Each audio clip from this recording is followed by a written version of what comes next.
네, 오늘은 사사기 5번째 시간입니다. 5번째 시간이고요.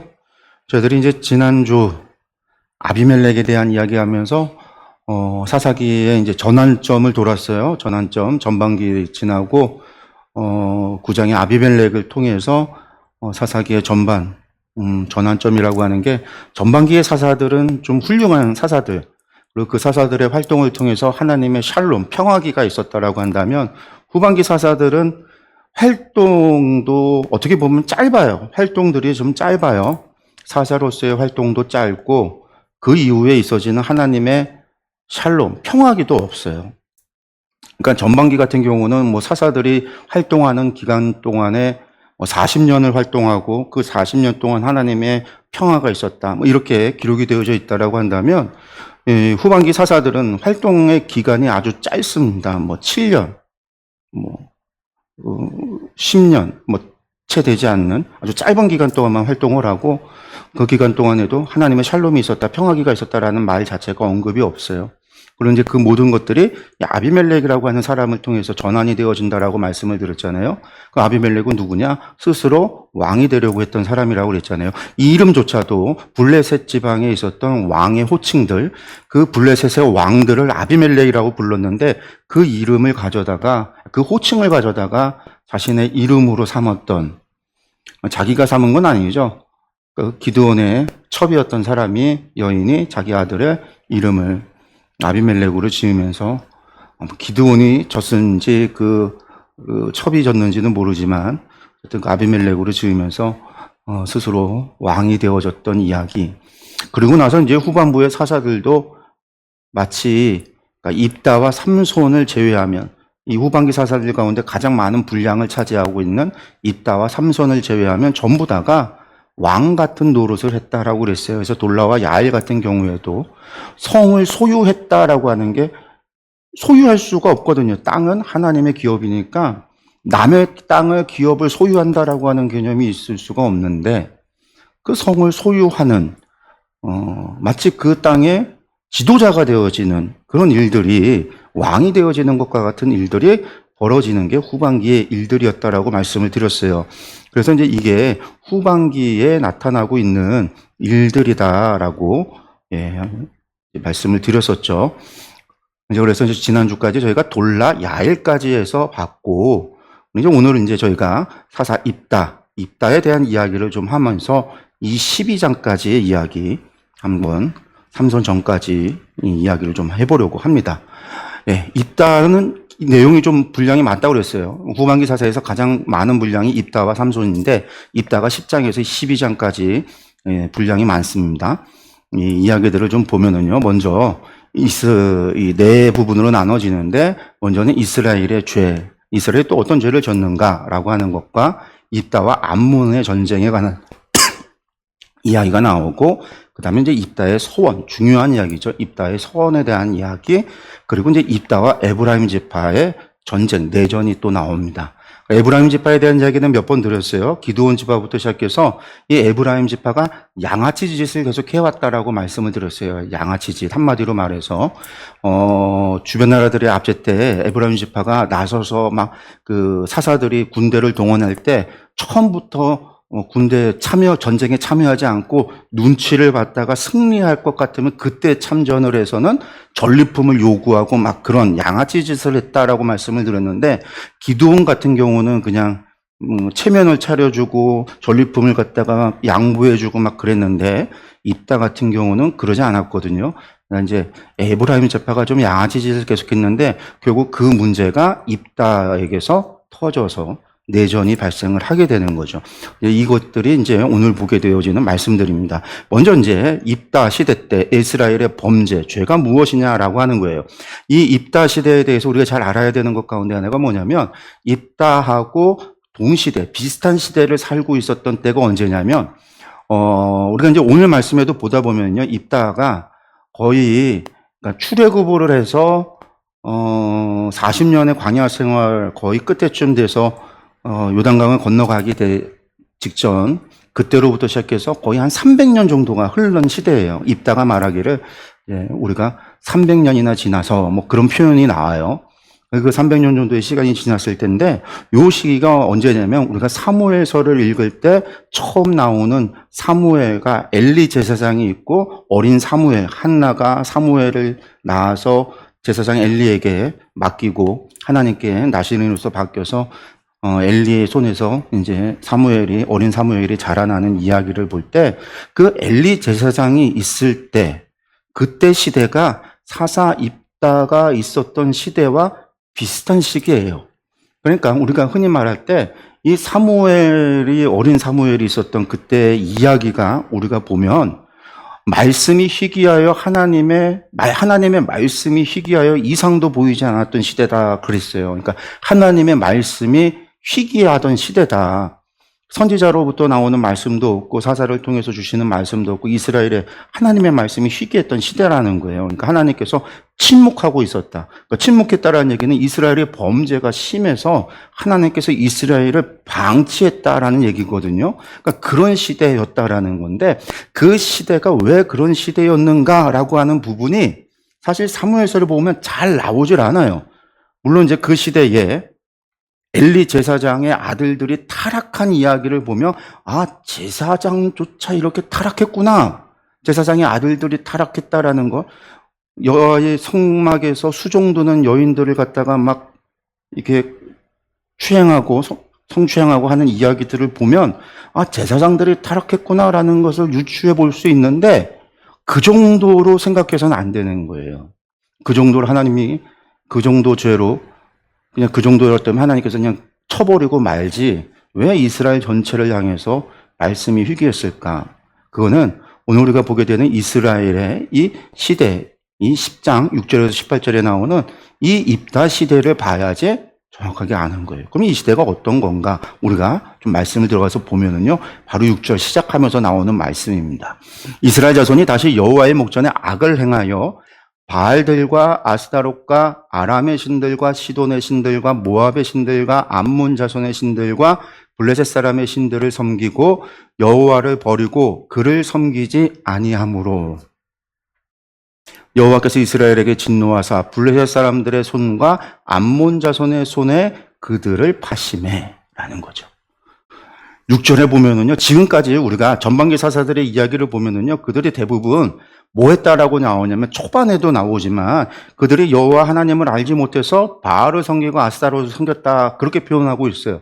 보통 바알과 아스타롯이 부부 신이기 때문에 남신과 여신 부부 신이 항상 쌍으로 나오니까 보통 바알을 섬겼다라는 거예요. 바알 브릿, 베리트라고 하는 바알 베리트, 바알 브릿이라고 하는 것도 대부분 바알을 섬겼다라는 이야기인데 갑자기 6절을 보니까 바알만 섬긴 게 아니에요. 바알과 아스타롯, 이건 뭐 쌍이니까 한 쌍이니까 그렇다 쳐도 어떻게 해요? 아람의 신들, 시돈의 신들, 모압의 신들, 암몬 자손의 신들, 블레셋 사람들의 신들을 섬겼다라는 거예요.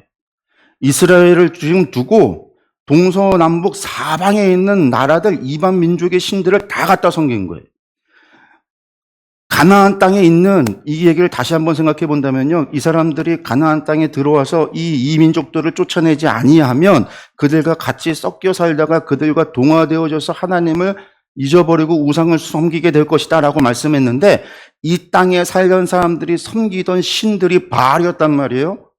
근데 이 땅에 섬기던 신들만 섬긴 게 아니라 이제는 300년 정도가 시간이 지나고 나서는 이 사람들이 뭐 했다라는 거냐면 이 가나안 족속들의 신들만 섬긴 게 아니라 주변 나라들의 신들을 수입을 해다가 섬긴 거예요.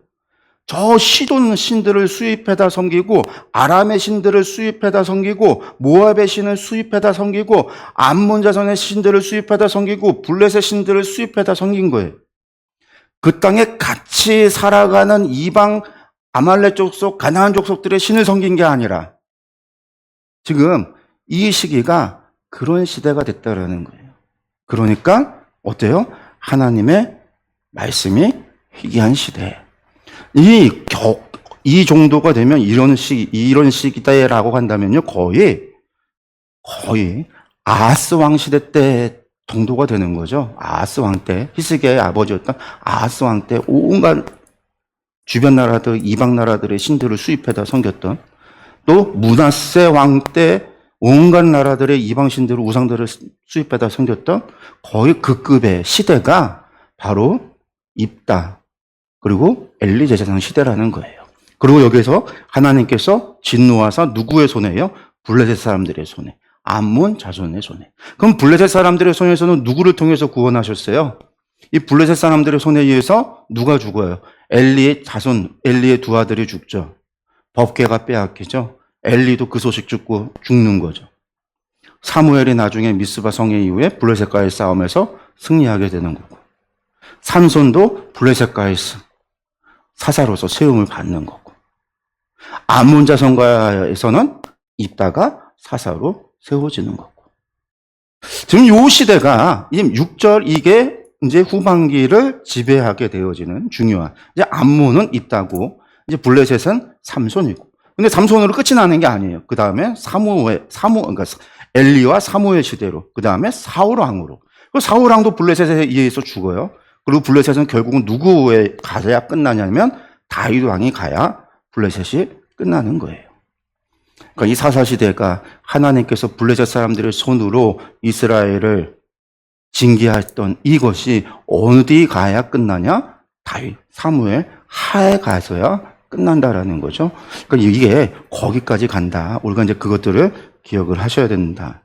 성경의 흐름이 이게 그렇게 이어져 간다라는 것들을 기억했으면 좋겠어요. 계속해서 봅니다. 그 해 그들이 요단강 저쪽, 이 저쪽이라는 거는 동편이라는 거예요. 요단강 동편, 길르앗에 있는, 길르앗이라는 거는 길르앗 산지를 얘기하죠. 동편에 길르앗 산지에 있는 아모리 족속의 땅에 있는 모든 이스라엘 자손을 쳤으며 18해 동안 복합하였더라. 그러니까 동편에는 누가 있어요? 르우벤 지파, 갓 지파, 그다음에 므낫세 지파 가운데 절반이 이 동편에 있단 말이에요. 그 동편에 있는 지파들을 18년 동안이나 억압을 했어요. 이 암몬 자손이 또 요단강을 건너와서 유다 지파, 베냐민 지파, 에브라임 지파와 싸웠으므로 이스라엘의 곤고가 심하였더라. 그러니까 이스라엘 자손이 어떻게 해요? 여호와께 부르짖었다. 제가 오늘 여기 이제 이걸 하면서 여호와 하나님을 히브리어로 계속 넣어놨어요. 여호와, 히브리어로 여호바죠. 하나님은 그러니까 엘로힘입니다. 바알은 바알이고, 그 나중에 신도 엘로힘이에요. 똑같은 걸 계속 넣어놨어요. 차이가 있어요. 그러니까 이스라엘이 하나님이라고 부르는 것과 이스라엘이 여호와를 찾는 것과 달라요. 그걸 다르다는 걸 보여주기 위해서 계속 넣어놨습니다. 이스라엘이 이제 여호와께 부르짖었다라는 거는 정말 이제 하나님을 제대로 찾는 거예요. 부르짖었더니 우리가 우리의 하나님을 버리고 우리의 신을 버리고 우리가 바알을 섬김으로 주께 범죄했더니 죄를 깨닫고 회개를 하는 거예요. 정말 죄를 깨달은 거예요. 하니 여호와께서 이스라엘 자손에게 이르시되 내가 애굽 사람과 아모리 사람과 암몬 자손과 블레셋 사람에게서 너희를 구원하지 아니하였느냐? 이미 과거에 하지 않았느냐? 또 시돈 사람과 아말렉 사람과 마온 사람이 너희를 압제할 때에 너희가 내게 부르짖음으로 내가 너희를 그들의 손에서 구원하였거늘 너희가 나를 버리고 다른 신, 다른 엘로힘들을 섬기니 그러므로 내가 다시는 너희를 구원하지 아니하리라. 여기서도 다른 신도 엘로힘이에요. 엘로힘. 다른 신들을 섬겼더니 내가 다시는 구원하지 않겠다. 하나님이 지금 많이 화가 나 있는 거죠. 이들이 우상숭배가 너무나 만연하고 계속 반복적인 죄에 하나님께서 그렇게 말씀하시는 거예요. 가서 너희가 택한 엘로힘들에게 부르짖어라. 너희가 택한 신에게 부르짖어라. 너희가 택한 하나님에게 부르짖어라.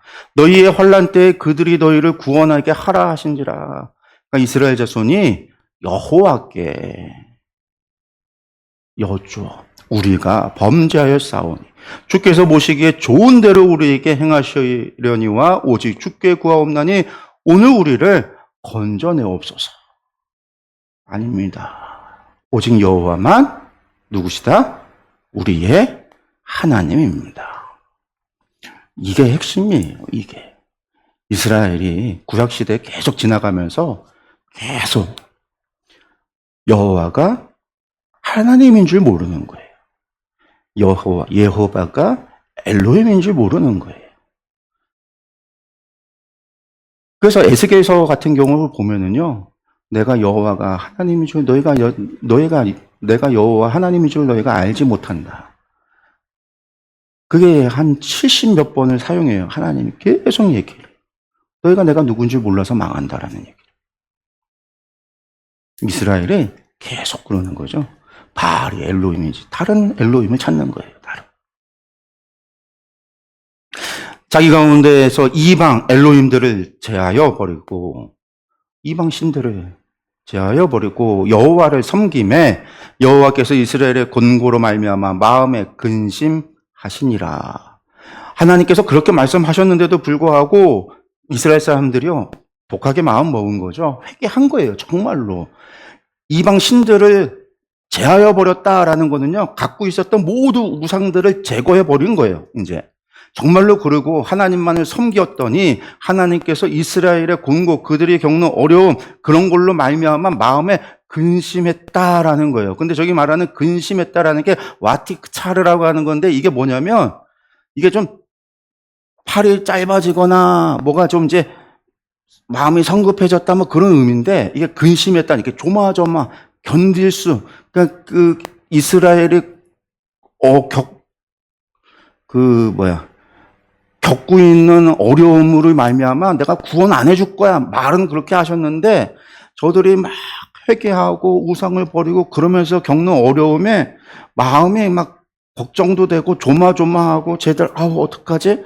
그러는 거예요. 그러니까 부모가 자식한테 모질게 해놓고 또 한쪽으로는 막 마음이 아파서 저거 어떡하지? 그런 마음을 가지고 있는 것 같이 하나님께서 지금 그러고 계시다라는 표현이에요, 저게. 그리고 그때 암몬 자손이 모여서 길르앗에 진을 쳤으므로 이스라엘 자손도 모여서 미스바에 진을 치고 길르앗 백성과 방백들이 서로 이르되 누가 먼저 나가서 암몬 자손과 싸움을 시작하랴. 그러니까 길르앗 모든 주민의 머리가 되리라 하니라. 근데 미스바라고 하면은요, 요단 서편이에요, 서편. 길르앗에 진을 쳤다는 건 동편이거든요. 그러니까 지금 이스라엘이 동편에 있는 사람들만 모인 게 아니라 길르앗 사람들, 보통 이제 동편에 있는 사람들을 길르앗 사람들이라고 보통 불렀는데, 길르앗 산지에 있는 사람들을 그러니까 갓지파, 루벤지파, 므낫세 반지파 사람들을 그냥 다 길르앗 사람들이라고 불렀단 말이에요. 동편에 있는 사람들을. 그 사람들만이 아니라 길르앗 모든 주민의, 그러니까 미스바의 사람들이 건너와서 미스바에 다 진을 쳐갖고 모여든 거죠. 그래서 이제 암몬과 전쟁을 하려고 모였는데, 그때 이제 길르앗 사람 입다라고 하는 사람이 있어서 이 사람은 원래부터 아주 유명한 사람이었다라는 거예요. 길르앗 사람이라고 하는 이 입다가 큰 용사, 큰 장군, 용맹한 아주 장군, 용사였다라는 거예요. 이미 유명한 사람이었어요. 근데 이 사람이 누구냐면 기생 출신이라는 거예요. 기생. 근데 여기 기생으로 되는데 히브리어로 자나라고 하는 게 그냥 기생이 아니라, 그러니까 라합도 기생이라고 했는데 이거 자나라고 하는 건 매춘부예요. 매춘. 창녀라는 거죠. 창녀. 보통 우상을 섬기는 창녀일 수도 있고 아스타롯의 신녀일 수도 있고 그냥 창녀일 수도 있는데, 자나는 어쨌든 창녀예요. 그러니까 창녀의 아들이에요.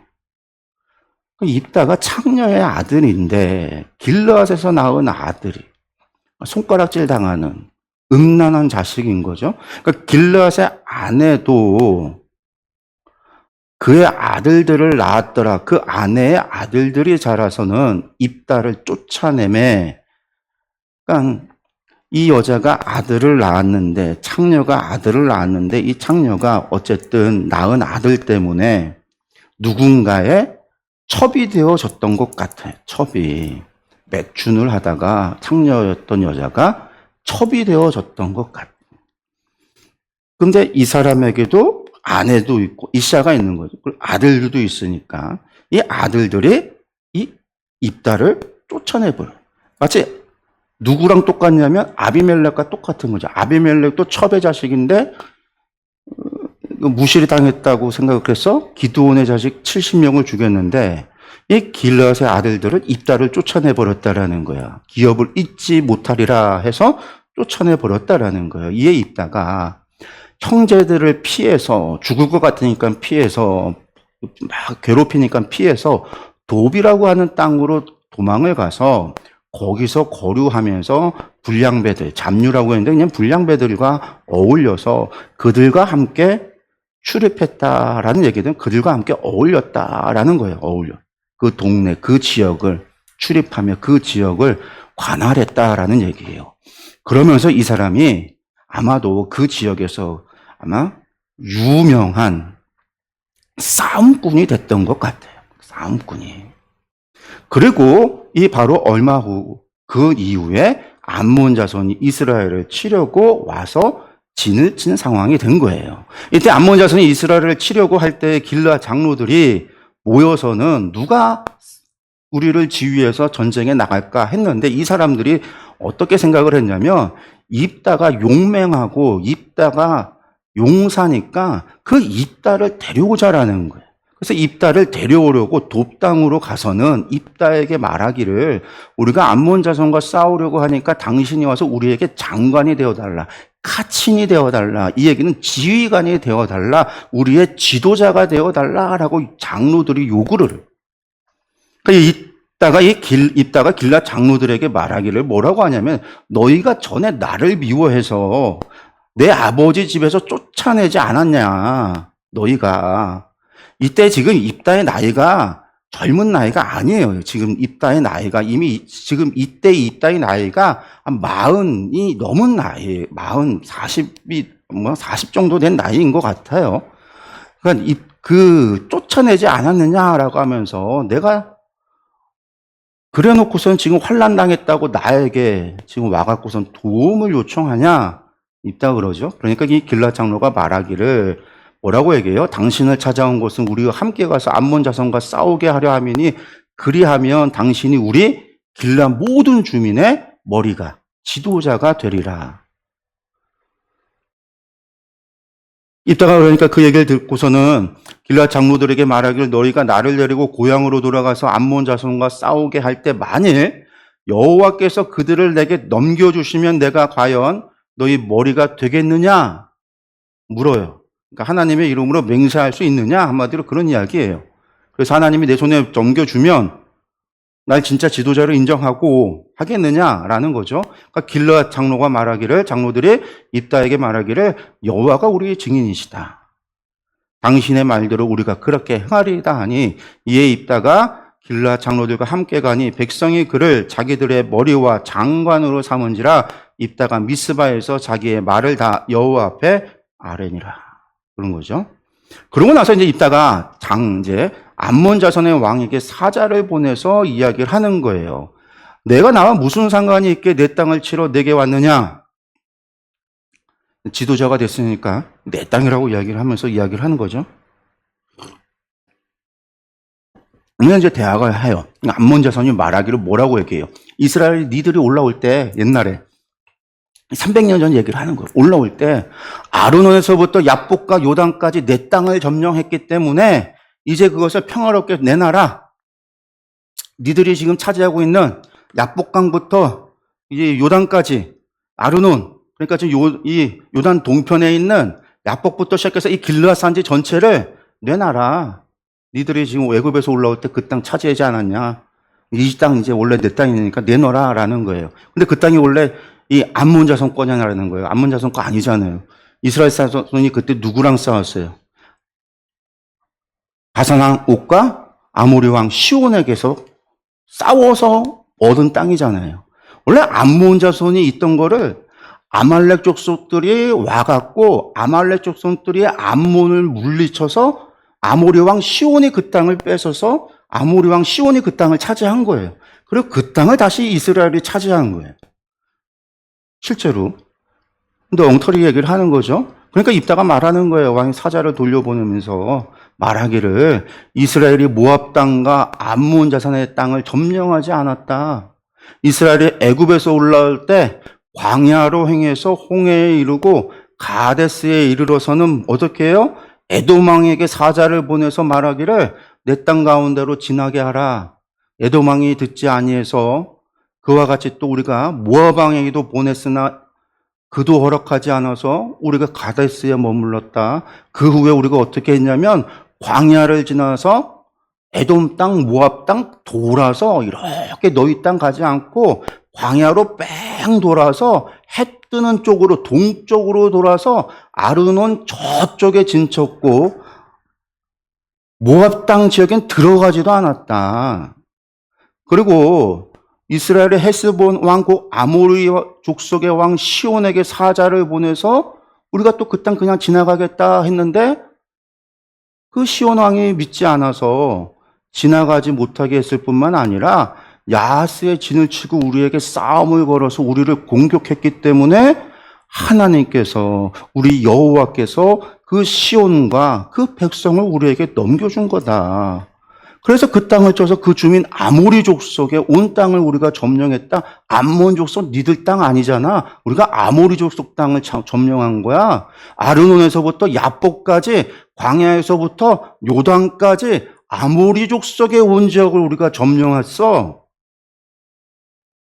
이스라엘의 하나님 여호와께서 이같이 아모리 족속을 자기 백성 이스라엘 앞에서 쫓겨냈거늘 내가 그 땅을 지금 네 땅이라고 우기는 게 지금 옳으냐? 내 신, 네 하나님 그모스, 그 케모스 씨에게 내게 주어 차지하게 한 것을 내가 차지하지 않게 하겠느냐? 우리 엘로힘 여호와께서 우리 앞에서 어떤 사람이든지 쫓아내시면 그것을 우리가 차지한다. 우리 하나님 여호와가 우리에게 주신 땅이야. 입다가 그렇게 얘기를 한 거예요. 이제 내가 모압 왕 십볼의 아들 발렙보다 더 나은 것이 있느냐? 그가 이스라엘과 더불어 다툰 일이 있었느냐? 싸운 일이 있었느냐? 이스라엘에서 본가 그 마을들과 아로엘과 그 마을들과 아르논 강가에 있는 모든 서급에 거주한 지 300년이거늘 300년이나 지났다라는 거예요. 그동안에 너희가 어찌하여 도로 찾지 아니했느냐? 책망을 하는 거죠. 내가 내 죄를 짓지 아니하였거늘 내가 나를 쪄서 내게 악을 행하고자 하는도다. 원하건대 심판하시는 여호와께서 오늘 이스라엘 자손과 암몬 자손 사이에 판결하시옵소서 하였으나 암몬 자손의 왕이 입다가 사람을 보내어 말한 것을 듣지 아니하였도다 라는 거죠. 그렇죠. 네. 이에 여호와의 영이 입다에게 임하시니 입다가 길르앗과 므낫세를 지나서 길르앗의 미스바에 이르고 길르앗의 미스바에서부터 암몬 자손에게로 나아갈 때에 그가 여호와께 서원하여 전쟁에 나아가면서 이제 암몬 자손에게 나아가면서 서원을 합니다. 주께서 과연 암몬 자손을 내 손에 넘겨주시면 내가 암몬 자손에게서 평안히 돌아올 때 누구든지 내 집 문에서 나와서 나를 영접하는 그는 여호와께 돌릴 것이니 내가 그를 번제물로 드리겠나이다 하니라. 이에 입다가 암몬 자손에게 이르러 그들과 싸우더니 여호와께서 그들을 그의 손에 넘겨주심에 아로엘로부터 민닛에 이르기까지 20성읍을 치고 또 아벨 그라민까지 매우 크게 무찌르니 이에 암몬 자손이 이스라엘 자손 앞에 항복하였더라. 여기서 이제 입다가 전쟁에 승리를 했어요. 예. 지도 잠깐 보면은요. 예. 여기 이제 보시면 보통 이제 여기가 야복강이고요. 여기가 아르논강. 여기가 이제 길러산지라고 부르는 곳이에요. 그러니까 이제 암몬이 여기고, 그러니까 여기가 이제 도비라고 불리는 지역인데, 예. 그래서 이제 전쟁이 이쪽에서 이루어진 거죠. 이쪽에서. 예. 근데 주인 입다에 관한 부분 가운데 가장 논쟁이 되는 부분이 이거예요. 그가 서원한 게 이거거든요. 평안히 돌아올 때 누구든지 내 집 문 앞에서 나를 영접하면, 나를 반기면 그를 하나님께 돌리겠습니다. 드리겠습니다. 여기까지면 괜찮은데 그를 내가 하나님 앞에 올라하겠습니다. 라는 거예요. 올라가 뭐예요? 하나님 앞에 세워서 드리겠습니다. 라는 제사란 말이에요. 하나님 앞에 드리는 제사. 번제물, 하나님 앞에 드리겠습니다. 그러니까 드리는 제사죠. 드리는 제사. 물론 이제 화제가 태우는 거고 번제도 태우는 거지만 의미는 하나님 앞에 드린다라는 올라의 개념이잖아요. 드린다. 그래서 사람들이 이건 인신제사인데 왜 입다가 하나님 앞에 인신제사 하겠다라고 얘기했을까? 입다가 오랜 세월을 높당에 나아가서 불량배들과 어울려서 살면서 그가 하나님 섬기는 거에 대해서 전혀 모르기 때문에 그런 것이 아니었을까? 사람들이 이제 추측을 하는 거예요. 그래서 인신제사를 한 것이야. 근데 원래 인신제사는 누가 받는 거냐면 그모스가 받는 거예요. 그모스. 암몬의 그모스가 인신제사를 받아요. 그게 전쟁의 신이거든요. 그모스가. 암몬의 신 그모스가. 근데 왜 이 번제물이 이제 문제가 생기는 거죠. 왜 그랬을까? 근데 또 한편으로는요. 지금 입다가 지금 암몬 왕에게 이야기하면서 이야기했던 것이 이스라엘의 출애굽으로 했던 이야기, 출애굽의 경로, 그리고 그들이 이 요단 동편에서 바산왕 옥과 아모리 왕 시온을 물리치고 그 땅을 정복했던 이야기를 입다가 자세히 알고 있다라는 거예요. 경로와 과정과 어떻게 되어졌는지를 정확하게 입다가 알고 있어요. 그 이야기는 입다가 오랜 세월을 떠나서 고향을 떠나서 살고 있음에도 불구하고 그 전에 그것에 대해서 그걸 누가 알려줬겠어요. 그곳에 갔을 때 뭐 주일이 있어서 그가 성경이 있어서 성경책을 받겠어요. 주일이 있어서 교회학교가 있어서 교회학교에서 받겠어요. 언제 들었겠어요? 어렸을 적에 그가 고향 땅에 살아갈 때 회당도 없었잖아요. 집에서 부모가 누군가가 구전으로 이야기해 주는 것을 통해서 들어서 알고 있었던 그게 그들의 신앙이란 말이에요. 그게 그들의 신앙의 교육이고 부모가 자녀에게 이야기해 주는 것, 입에서 입으로 구전되어지는 것, 그게 유일한 신앙 교육인데 입다가 그것을 평생을 기억하고 있었고 여호와가 어떻게 우리를 구원해 주셔서 우리가 어떻게 그 땅에 정착해서 그 땅에 살아가고 있는지 하나님이 우리에게 무엇을 여호와가 어떻게 우리를 인도하시고 어떻게 우리를 구원하시고 어떻게 인도하시고 어떻게 그 땅을 주셨는가에 대한 것을 입다가 정확하게 알고 있었단 말이에요. 그럼 입다가 그런 신앙이 있었기 때문에 그를 택하여 사사로 세웠던 건데 그런 그가 하나님이 가장 싫어하시는 인신제사를 드리겠다고 서원을 할 수가 있느냐라는 거죠. 이게 그러니까 입다의 문제에 있어서 난제일 수밖에 없어요. 근데 더 큰 문제는 그가 이런 소원을 했다라는 건데 이 전쟁에서 승리를 했어요. 그 다음에 돌아왔는데 가장 제일 먼저 그 집에서 그를 마주한 사람이 누구냐라는 거예요. 말씀을 보면 이따가 미스바에 있는 자기 집에 이를 때에 보라 그의 딸이 소고를 잡고 춤추며 나와서 영접하니 이는 그의 무남 동료라. 전쟁의 소식이 왔어요. 승전의 소식이 왔는데 그 소식을 듣고 그 집에서 이 무남동녀 딸이 너무나 기뻐서 소고를 갖고 춤추며 그 아버지를 맞이했다라는 거예요. 입다가 이를 보고 자기 옷을 찢으며 이르되 어찌할꼬 내 딸이여 너는 나를 참담하게 하는 자요 너는 나를 괴롭게 하는 자 중에 하나로다. 내가 여호와를 향하여 입을 열었으니 능히 돌이키지 못하리로다 하니. 왜요? 하나님 앞에 서원했으니까. 딸이 그에게 이르되 나의 아버지여 아버지께서 여호와를 향하여 입을 여셨으니 아버지의 입에서 낸 말씀대로 내게 행하소서. 이는 여호와께서 아버지를 위하여 아버지의 대적 암몬 자손에게 원수를 갚으셨음이니이다 하니라. 또 그의 아버지에게 이르되 이 일만 내게 허락하나 나를 2달만 버려두소서. 내게 내 여자 친구들과 산에 가서 나의 처녀로 죽음을 인하여 애곡하겠나이다 하니.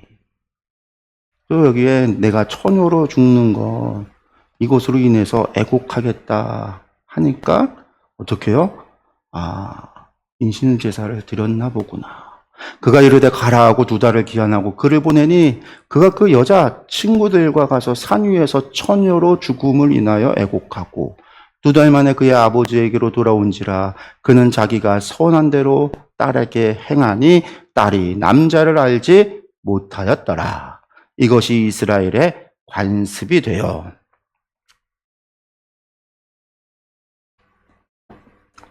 어떻게 해요?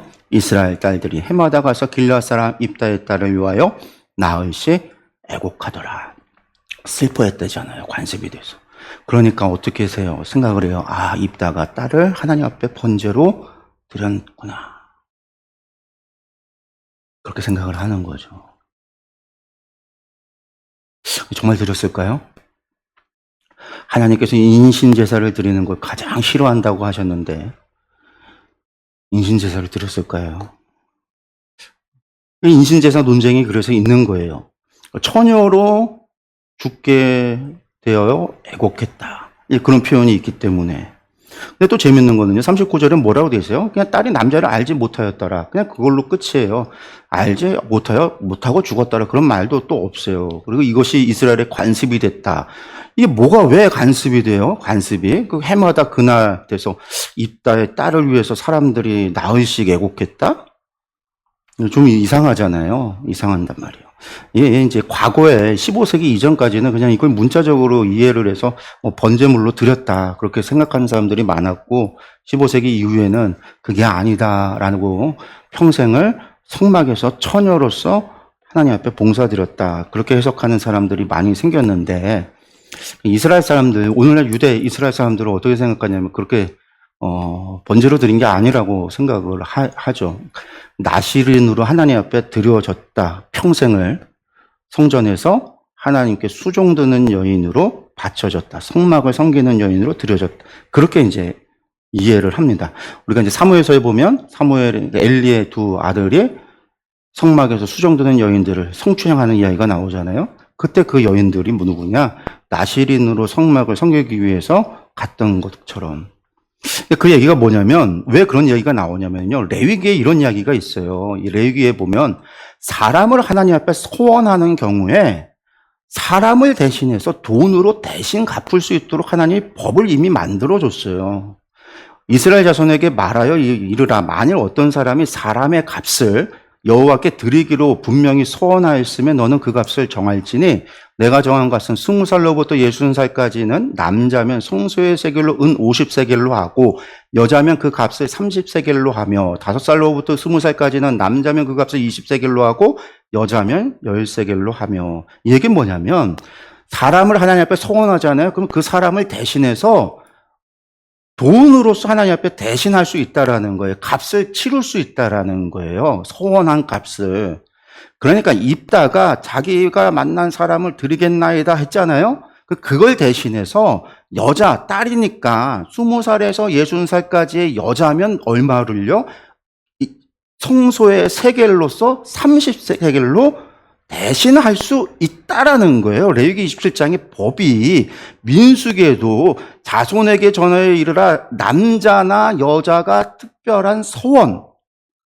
이게 팔라라고, 소원을 하면, 그러니까 나다르인데, 소원을 하고, 나시린의 소원을 하면, 뒤에 나오는 나시린의 소원은 팔라예요, 팔라. 자기 몸을 구별하여 여호와께 드리려고 하면 할 때, 이 뒤에 나오는 소원, 그러니까 앞에 말하는 소원은 나다르, 이건 소원이고요. 나다르 소원이고, 뒤에 소원할 때 팔라는 분리하다, 구별하여 봉헌하다라는 뜻이에요. 봉헌. 하나님 앞에 바치다라는 뜻이에요. 봉헌하다라는 뜻. 그러니까 소원이라는 의미가 나다르가 있고 팔라가 있는데 다르다라는 거예요. 소원의 값이. 하나님 앞에 사람을 팔라 할 때도 값으로 대신할 수 있다라는 거예요. 그러니까 이 딸을 보냈어도 히브리 신약에서 입다를 어떻게 평가해요? 히브리서 11장이 믿음장이잖아요. 그 11장 처음 믿음은 바라는 것들의 실상에 보이지 않는 것들의 증거니 선진들이 이로써 증거를 얻으느니라 하고 1장 2절에서 그래서 선진들 하고 나온 다음에 그 선진들에 대한 믿음이 무엇인지를 계속 얘기를 해요. 그러면서 32절에 무슨 얘기가 나와요? 내가 무슨 말을 더하리요 하면서 기드온, 바라, 삼손, 입다, 다윗 및 사무엘과 선지자들의 일을 말하려면 내게 시간이 부족하다. 입다가 지금 기드온이나 바라, 드보라와 바락할 때 그 바라, 삼손, 이 다윗, 사무엘, 선지자들과 입다를 지금 동일시하는 믿음의 누구라고요? 선진이라고 지금 소개하고 있다라고요. 믿음의 사람이라고. 아니, 딸을 갖다가 번제물로 바친 사람을 여기다 집어넣는다? 말이 안 되는 거잖아요. 신약의 평가가. 한 입다는 딸이 번제물로 바친 게 아니라 처녀로서 바쳤다라는 거예요. 그러면 그날에 왜 사람들이, 우리 이제 말씀 보면은요, 이스라엘의 관심이 됐다라는 게 뭐예요? 그날에 사람들이 그게 뭐냐면 성전에 성막이 하나님 앞에 드려져서 나시린으로 여인들이 들어졌을 때 올라가 하나님 앞에 받쳐져서 성막을 섬기고 이후에 성전이 지어져서 성전에서 섬기는 여인들은요, 함부로 사람들을 만나고 외간 남자들을 만나고 할 수가 없어요. 대신에 1년에 이 입다가 들여졌던 이 날에, 정해진 이 날에 뭘 할 수 있냐면 가족들을 면회할 수 있는, 친구들을 면회할 수 있는 날을 사흘인가의 날짜를 주어진 거예요. 자유. 그래서 그 날에 친구와 친지들, 가족들을 만날 수 있는 관습이 만들어졌어요. 그래서 성전에 나신으로 들여진 여인들은 그 기간 동안에 평생 들여진 사람들도 있고 기간을 10년의 기간을 혹은 몇 년의 기간을 들여졌던 여인들이 섬김을 하는 동안에 그 기간 중에도 이 기간이 되어지면 1년에 그 날짜가 되어지면 가족을 만날 수 있는 날들이 있다라는 거예요. 그게 지금까지도 관습으로 정해져 내려왔다라는 거죠. 그게 이제 입다의 딸 만들어진 관습이다라는 거예요. 그러니까 이것이 이제 우리가 이제 번제물로 드려주고 나서 끝. 이제 그게 아니라 이제 성경에 보면 레위기의 인간의 값을 사람의 값을 서원의 값을 대신하는 것을 하나님이 말씀하셨구나. 이렇게 생각하면 돼요. 그러니까 이게 우리가 다시 생각해 보면 뭐냐면 우리가 이렇게 생각을 해야 돼요. 부모들이 우리 자녀들을 놓고 막 기도하면서요. 뭐 그런 사람들 많아요. 우리가 부흥 강사들 가운데 뭐 그런 얘기 하잖아요. 자녀 놓고 하나님 앞에 목사로 서원을 했는데 그래서 목사를 안 하겠다고 신학교 안 가고 다른 일을 했더니 막 일이 안 돼요. 사업하는 것보다 망해요. 막 안 돼요. 그거 왜 안 되나 봤더니 옛날에 목사로 서원했더니 신학교를 안 가고 목사를 안 해서 하는 것보다 망해갖고 하나님께서 길을 다 막아서 그래서 나중에 어쩔 수 없이 끌려와서 목회를 해서 다시 목사가 되어졌다 하는 분들이 계세요. 근데 충분히 그런 일이 있을 수 있어요. 하나님께서 특별히 그 사람을 그렇게 인도하시는 경우도 있어요. 그런데 여러분들 다 그렇지 않아요. 그렇지 않은 경우도 있다라는 거예요. 서원을 했는데 서원의 값을 하나님께서 다른 곳으로 대체하는 경우도 있다라는 거예요. 제 주변에 목사하겠다고 서원했던 사람들이 무지하게 많아요. 제 친구들, 제 후배들, 동생들 무지하게 많아요. 그런데 신학교 간 사람 저밖에 없었단 말이에요. 목사한 사람 그 중에서도 저밖에 없다라는 거예요. 그런데 그 친구들 다 잘 살고 있어요. 또 자기 자리에서 또 하나님이 각자의 자리에서 쓰고 있는 것을 봐요. 참 하나님께서 귀하게 쓰고 있는 것들을 봐요. 그런 걸 가지고 마음의 부담을 가지고 막 안 되는 거 있을 때마다 내가 그것을 안 해서 안 지켜서 그런 부담 갖지 마세요. 그런 것이 있으면요 더 하나님 내 자리에서 하나님께 어떻게 영광을 돌릴까를 우리가 더 생각하고 호요 하나님 위해서 일을 하면 되죠. 각자의 자리에서 역할을 하나님 함께 하고 계시고 하나님의 뜻 가운데서 살아가면 되는 것이지. 서원의 값을 바꿀 수 있는 법이 있다. 하나님이 이미 주어졌다라는 거 기억했으면 좋겠어요. 그 다음에 이제 12장입니다. 12장. 이제 돌아왔어요. 그 딸 때문에 지금 어떻게 보면 이제 입다가 화가 나 있는 상태예요. 슬퍼야 하는 상태예요. 그런데 어떤 일이 벌어지냐? 입다를 정말 열받게 하는 일이 벌어집니다. 에브라임 사람들이에요. 에브라임 사람들이 모여서 북쪽으로 가서 입다에게 이르되 내가 암몬 자손과 싸우러 건너갈 때 어찌하여 우리를 불러 너와 함께 가게 하지 아니하였느냐? 우리가 반드시 너와 내 집을 불사르리라 하니. 그렇죠. 여기 이거 보세요. 근데 전쟁이 나면 이스라엘 전쟁이 나면은요. 그냥 모이는 게 아니에요. 나팔을 불면은요. 사람들마다 십부장, 백부장 모여서 그곳으로 사람들마다 그 전쟁이 어디서 모이는지 이렇게 모이는 거예요. 자발적으로. 소식이 가고 그 소식을 받고 사람들이 모이는 거예요. 이 에브라임 이것들이 또 양아치 짓 한 거예요. 전쟁에 갖고 어디서 모이는지 다 알면서 입다가 승리하고 오니까 충분히 수많은 전리품을 가지고 오니까 지금 그거 지금 바라보고 있는 거예요. 지금 전쟁에서 승리하고 왔어요. 또 많은 사람들이 갖고 왔지만 요단 건너왔잖아요. 그러니까 길르앗 사람들 가운데 많은 사람은 저쪽으로 넘어갔잖아요. 이제 자기 고향으로 갔으니까 길르앗에 남겨져 있고 사람들이 흩어지니까 이 입다를 따르는 사람들 가운데 많은 사람들이 흩어지는 것을 기회를 보고 이 에브라임 사람들이 이때가 기회다 해서 지금 양아치 짓 하고 있는 거예요. 협박하는 거예요. 그러니까 우리가 반드시 너와 내 집 불사르겠다. 그러니까 입다가 그들에게 이르되 나와 내 백성이 암몬 자손과 크게 싸울 때 내가 너희를 부르되 너희가 나를 그들의 손에서 구원하지 아니한고로 그때는 도망가서 그때는 응답도 안 하고 있더니만 나는 너희가 도와주지 아니하는 것을 보고 내 목숨을 돌보지 아니하고 건너가서 암몬 자손을 쳤더니 여호와께서 그들을 내 손에 넘겨주셨거늘 너희가 어찌하여 오늘 내게 올라와서 나와 더불어 싸우고자 하느냐 아니라 여호와께서 나에게 승리하게 하신 건데 니들이 이때가 길앗 사람을 다 모으고 다시 또 모았어요. 에브라임과 싸웠으며 길앗 사람들이 에브라임을 쳐서 무찔렀으니 이는 에브라임의 말이 너희 길앗 사람은 본래 에브라임에서 도망한 자로서 에브라임과 므낫세 중에 있다 하였음이라. 이 에브라임 사람들이 입다를 무시한 거죠. 길앗 사람들도 무시했어요. 길앗 사람들을 향해서 너희는 본래 에브라임에서 도망간 사람들이다.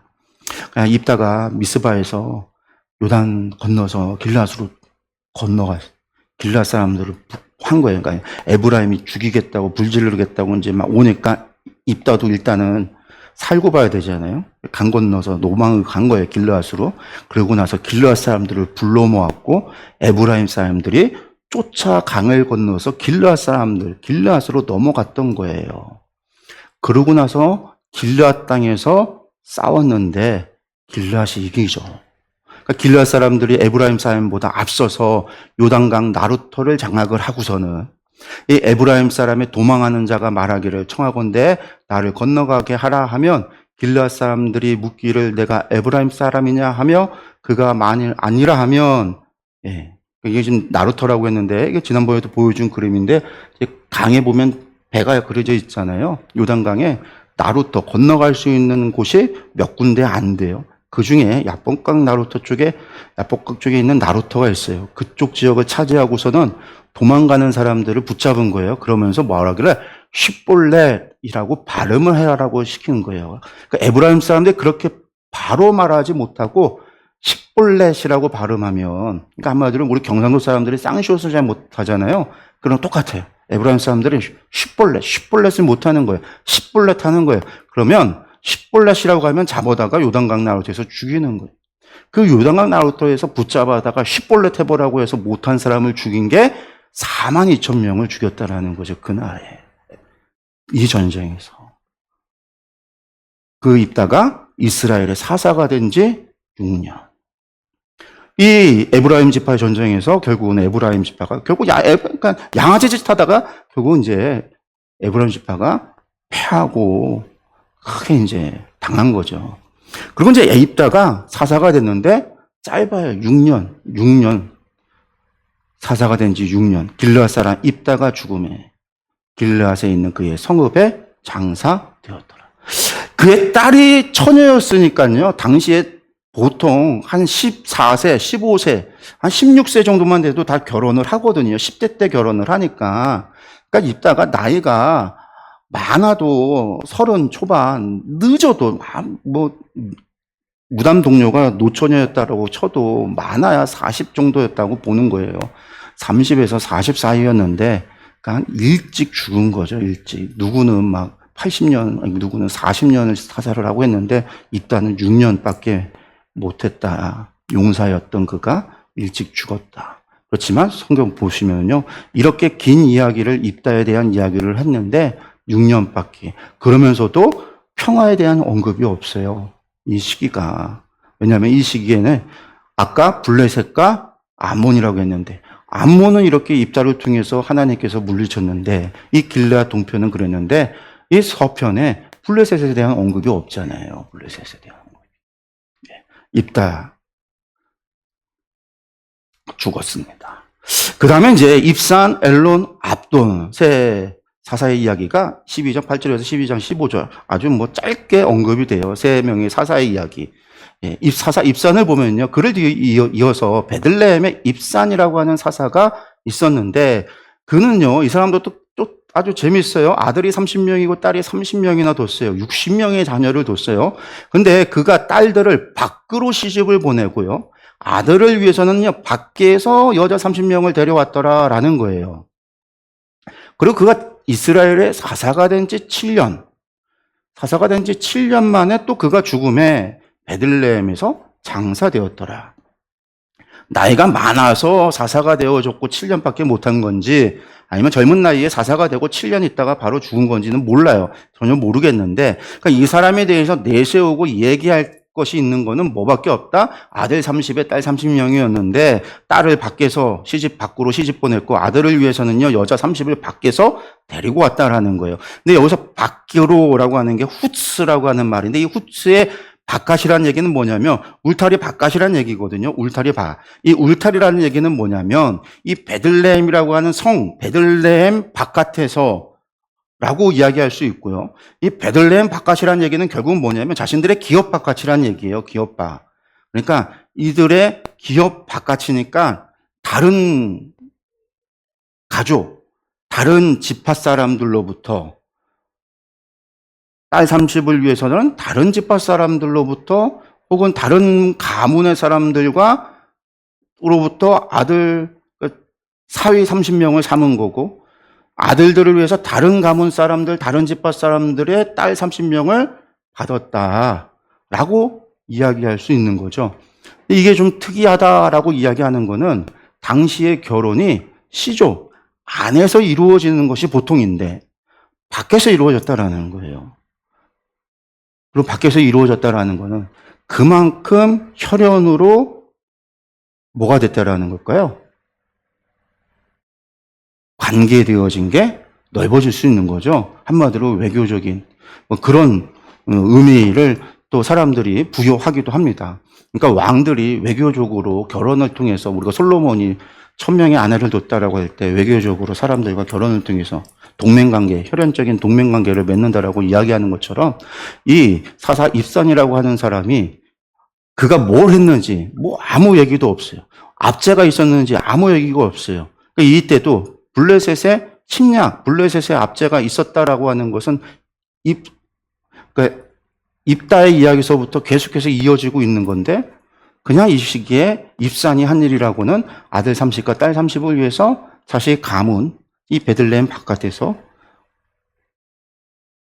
서로 간에 혈연관계를 맺었다. 이걸 통해서 안전을 추구했다. 그것밖에 없다라는 거죠. 사사 엘론입니다. 그 뒤에 스불론 사람 엘론. 그러니까 이스라엘 평원 지역에 있는 스불론 사람인데 이 사람이 사사가 돼서 10년 동안 이스라엘을 다스렸다. 스불론 사람 엘론이 죽음에 스불론 땅 아얄론에 장사되었다. 아무 얘기가 없어요. 근데 이 스불론이 이스라엘 평원인데 이스라엘 평원이 뭐냐? 블레셋 사람들이 매년 약탈하러 오는 곳이에요. 매년 약탈하러 오는 곳인데 매년 약탈하러 오는 이곳에 사사가 엘론이었다라는 거죠. 10년 동안 엘론이었다. 그에 대한 이야기가 전혀 없어. 그렇지만 하나님께서 그래도 이스라엘을 버려두진 않았구나. 그 약탈하러 오는 그 땅에 그 스불론 지역에 사사를 하나님께서 그래도 두셨구나라는 걸 우리가 알 수 있는 거고요. 그 다음에 사사 압돈입니다. 압돈. 그들을 이어서 비라돈 사람 힐렐의 아들 압돈이 이 비라돈이라고 하는 지역이 에브라임 산지에 있는 한 지역이에요. 그러니까 이 사람은 에브라임 지파 사람입니다. 에브라임. 아까 에브라임이 망했잖아요. 쫄딱 망했잖아요. 입당한테 대들었다가 양아치 짓 하던 이 사람들 가운데 여기에도 사사가 하나 세워지는 거죠. 비라돈 사람 힐렐의 아들 압돈이 이스라엘의 사사가 되었더라. 그에게 아들 40명과 손자 30명이 있어 어린 낙이 70마리를 탔더라. 압돈이 이스라엘의 사사가 된 지 8년이라. 비라돈 사람 힐렐의 아들 압돈이 죽음에 에브라임 땅 아말렉 사람의 산지 비라돈에 장사되었더라. 이거 재미있어요. 이 사람이 한 게 뭐냐? 아들은 40이요, 손자가 30명인데 거기에 어린 낙이 70마리를 탔다. 저번에도 얘기를 했지만 어린 낙이 70마리를 탔다라는 얘기는요. 이 얘기는 성주 노릇, 왕 노릇을 했다라는 이야기. 당시에 나귀를 탄다라고 하는 얘기는 성주, 귀족 노릇, 성주 노릇을 했다라는 이야기란 그런 의미가 있다라고 그랬어요. 모든 귀족, 성주. 오늘날로 치면은, 그러니까, 당시에는 탈 게 없잖아요. 사람들이 타는 귀한 건데. 그래서 낙이 70마리를 탔다라는 거는 이 앞돈이 어마어마한 낙이가 70마리나 집에 있다라는 거고 그 70마리를 탈 것으로 가지고 있었다라는 거니까 그냥 자신들의 탈 것으로 사용을 했다라고 하는 거니까 엄청난 부를 가지고 있었다라는 거잖아요. 그래서 이 에브라임이 그 입다와의 전쟁에서 4만여 명이 죽었음에도 불구하고 그 오랜 세월을 양아치 짓하면서 축적했던 부가 이 집안은 가지고 있었던 부가 이렇게 많은 부를 가지고 있었구나 라고 하는 걸 우리가 또 추측해 볼 수도 있고 또 이 사람이 그 당시에 나귀를 탄다는 게 왕이 보통 뭐 성주나 왕이 도시국가니까 한 성의 주인이 나귀를 탄다라고 했는데 이 사람들이 그런 일을 했다. 그렇게도 얘기를 하죠. 그래서 이 뒤에 나왔던 이 사사들이 전부 다 하나의 한 작은 지역에 자신들이 주인이냐, 왕이냐, 그렇게 그런 세월을 보냈다라는 거예요. 그런 행동을 하고 그런 삶을 보내고 그렇게 왕이 없으므로 자기 소견에 옳은 대로 마치 주인 행사를 하는 그런 삶을 사는 그런 사사들이었다. 사사들조차도 그렇게 점점점 타락해 가는 것처럼 그런 모습이 후반부 사사들의 삶 속에서 모습 속에서 우리 성경이 우리에게 말해주고 있다라고 하는 거죠. 예, 오늘 12장까지 해서 이야기 우리가 입다, 입산, 엘론, 압돈까지 봤어요. 우리가 이제 그 다음에 이제 13장에서 16장까지 다음 주 우리가 이제 삼손에 대한 이야기를 보면 삼손 이야기 속에서 이제 사사가 얼마나 타락해 가는지 그렇지만 이제 그가 마지막에 회개하고 그가 하나님 앞에 한번 쓰임 받게 되는데 어쨌든 그 사사가 나시린으로서 구별되었던 그가 결국은 어떻게 타락되어져 가는가 사사를 통해서 하나님께서 하나님의 신정국가로 세워져 갔던 하나님의 나라가 어떻게 망가져 가는가 우리가 또 그것들을 보게 되거든요. 이 사사기를 또 삼손의 이야기를 다음 시간에 보도록 하겠습니다. 오늘을 여기서 마무리하겠습니다. 기도하겠습니다.